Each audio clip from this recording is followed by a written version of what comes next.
And this is the birthday girl right here. She knew I was filming, that's why she did. Oh, that's her right there. Oh, yeah.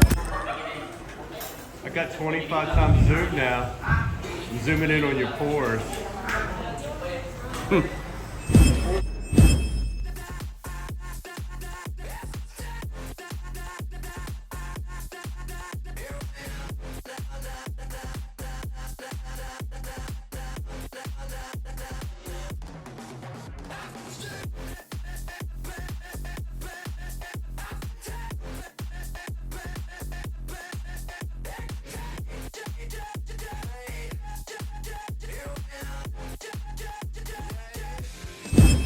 Happy birthday to you. Happy birthday to you. Happy birthday, happy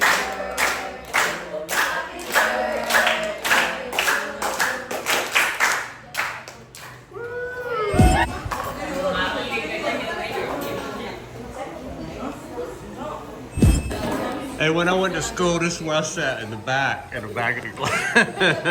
That way I could goof around and the teacher wouldn't see it.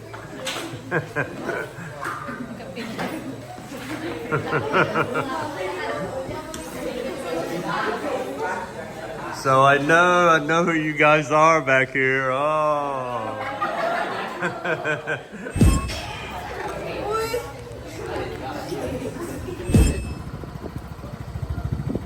So it flooded through here up into these neighborhoods and behind me too.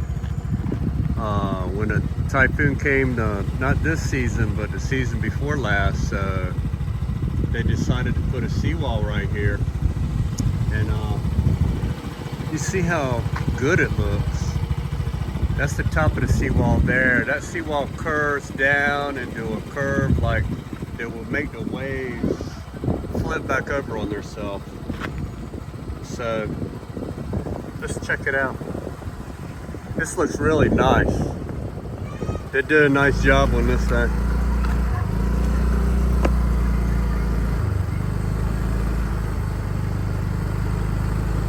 Look at this.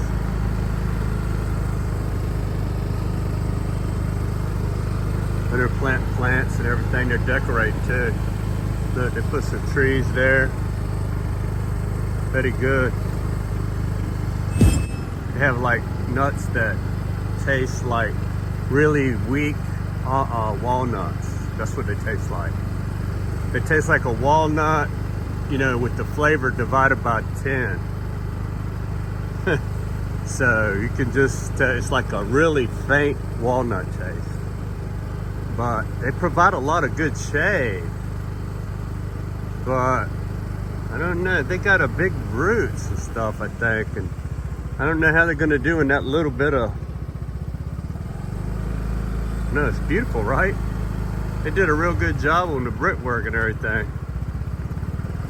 And from what I understand, there's gonna be a bridge on this road. This road is gonna connect up to the Valderrama Road that's gonna go to Iloilo. That's what a worker told me here. But an engineer told me that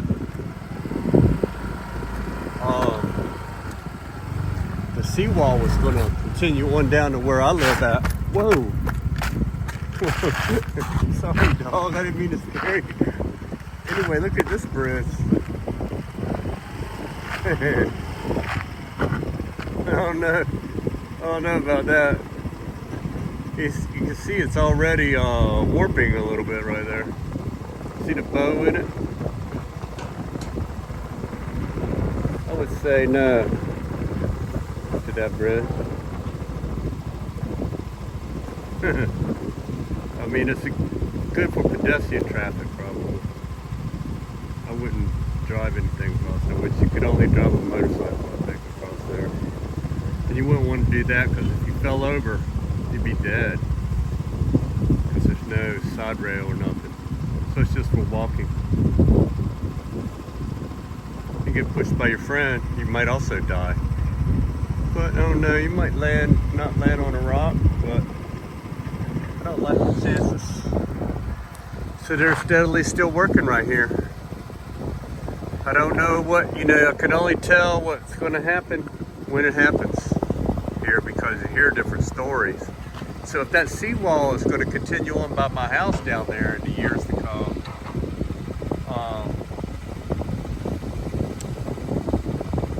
maybe the road will separate from the seawall.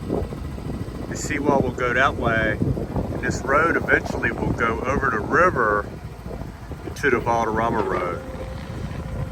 So we'll just have to wait and see. So they're not doing it all by hand. Look at that. That's a Volvo. That's a pricey piece of equipment right there. And the whole world uses that right there. It's very dependable. But, the parts are high. Just like a Volvo car. That's why I never bought anything like that, because I was going to buy a Volvo one time, but like water pump is like 3 times as much as a Chevy. So does the same thing. You know what it does? It pumps water, man. It's a water pump. Yeah, 6'2" is a smart butt. Anyway, a smart A. An A smart. A smart or a smart A. One of those. Yeah. Anyway, I'm just kind of waiting around, because I had to come and pay for some skim coat, to work on. George is still working on the Valhalla Bridge, putting skim coat and painting that. And I told him go ahead and finish there's a little, outside the wall, there's a little space that you look down on that don't look that good. And it's got a few cracks in the concrete. You fill it in with skim coat and paint it, kind of seal it up against the weather. In case some salt sprays on it, and makes it deteriorate or something like that. Anyway, like I said, I went to the dentist recently. They got they cut open my gums and put screwed the pins in there. Took the plugs out that were in the bone grafts. They put bone grafts in there and put plugs where the implants were going to go. So they took those out. They cut my gums open, took those out, and put the temporary pins in there that form my gums, so that my gums would form the right way. And then what they did, they sewed that back up with stitches. And then in 10 days I got to go back and get the stitches taken out, and then it's going to be another week or 10 days or 2 weeks or something like that for it to heal up. And then they already tapped it, they drilled it and tapped it for the new pins that are in there. I think the permanent ones are going to be the same. It's just these form the gums the right way so that they can accept the permanent pins. And so these are still temporary. The permanent pins, in a couple weeks they'll take these temporary ones out and put the permanent ones in, and then I'll get the new denture, I believe, at that time. I'm not sure about that, but I think I will get the permanent denture at that time. And then this one, they put recesses in it where the pins are sticking out. They put recesses in this one so that I could still use this one until I get my permanent denture up there. So, which will snap in. It'll be a snap in, and then whenever I want to clean it, I can just snap it out. That all-on board that you hear about from the dentist, I advise you, which my dentist advised me, don't do that, because if you get that and it's permanent, you can't clean it correctly. And food is going to get under there, and you're not going to be able to get it out. You have to be professionally clean at least once a month.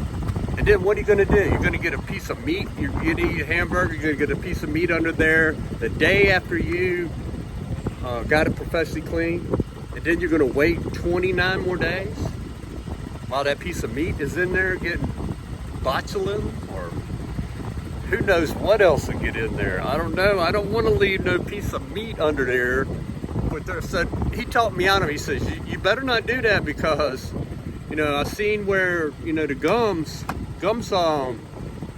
deteriorate. You know, the roof of your mouth is going to take a punishment. It's going to tell a toll over a period of time. You're going to be sorry.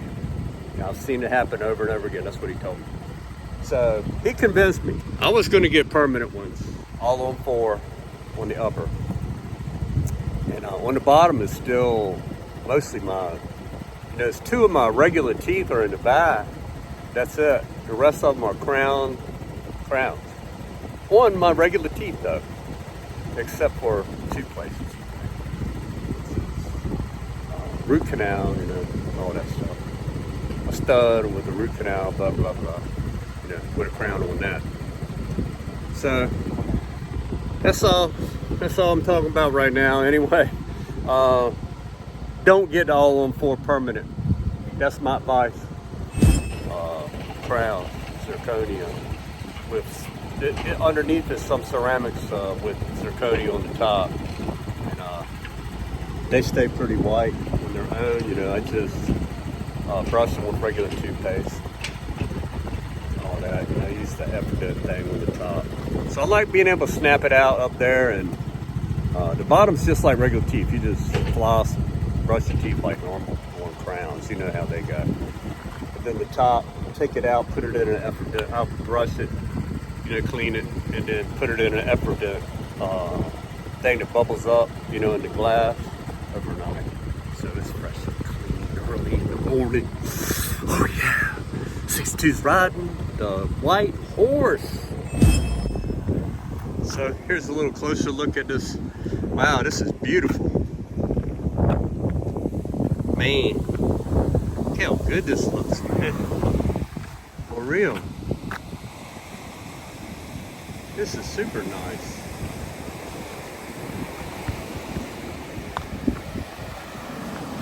Somebody got their fishing net stretched out right there.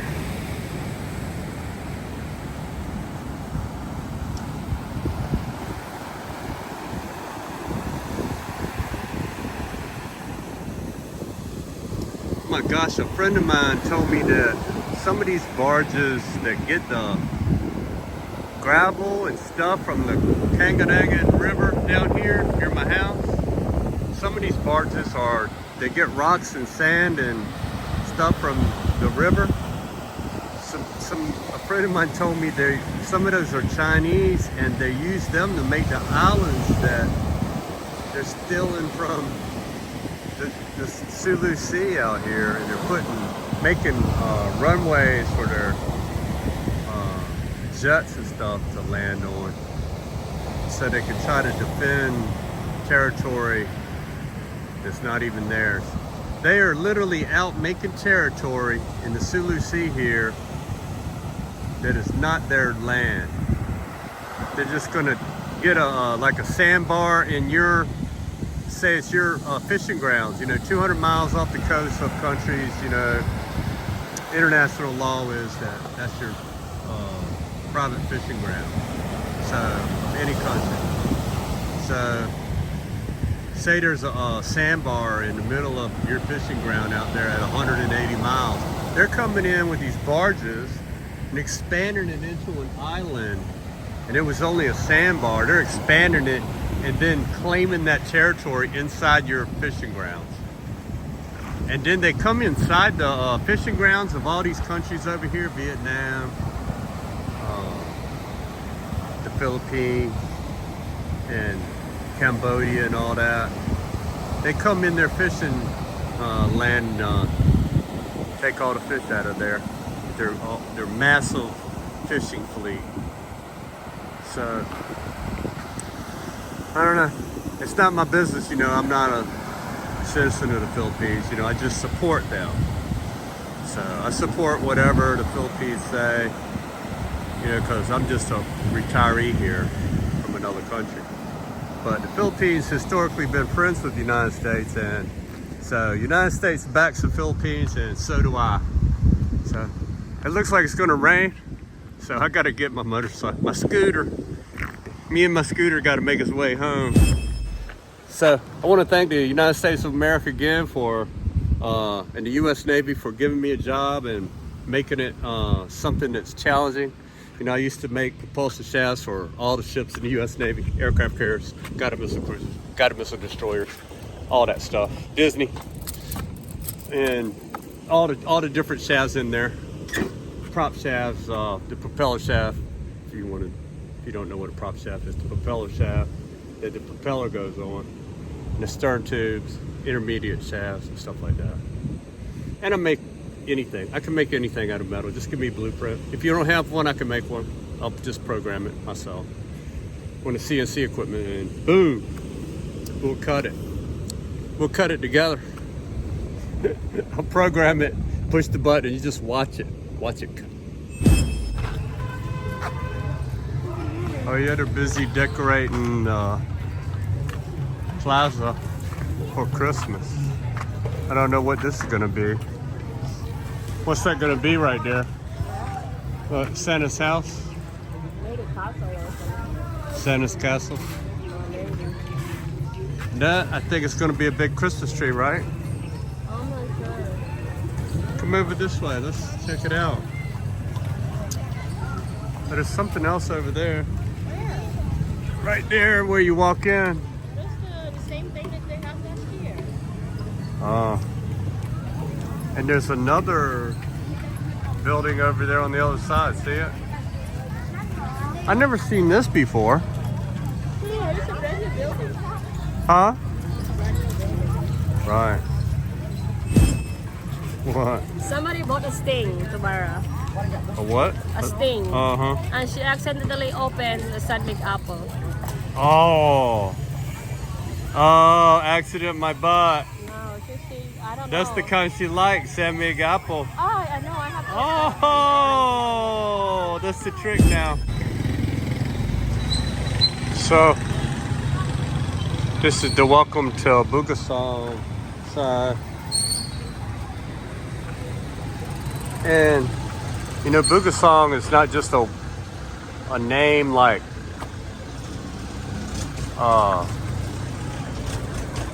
Los Angeles or something like that. It really means something. So what it means is this right here. You see, that's how they would put the rice down in there, and they put some water on it, and then they beat it down with that stick. Usually there's more than one with the stick, and they take turns, boom, boom, boom, boom, and it echoes through the woods or the forest, and that's called the Bugasong. It's a song that the pounding the rice makes when they're breaking it up down there.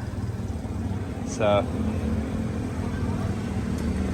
that's what they tell me it is, the Bugasong. It's the echo through the forest of that right there, that procedure right there.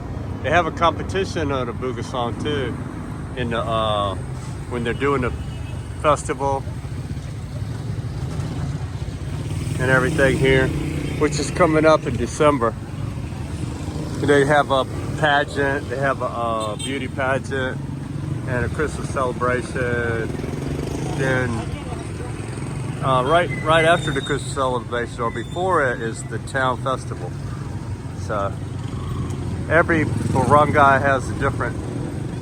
Right now, school is getting out. You see how crowded it is around here. There's a lot of tricycles coming for school, and there's a lot waiting around. There's a lot of tricycles up and down this road.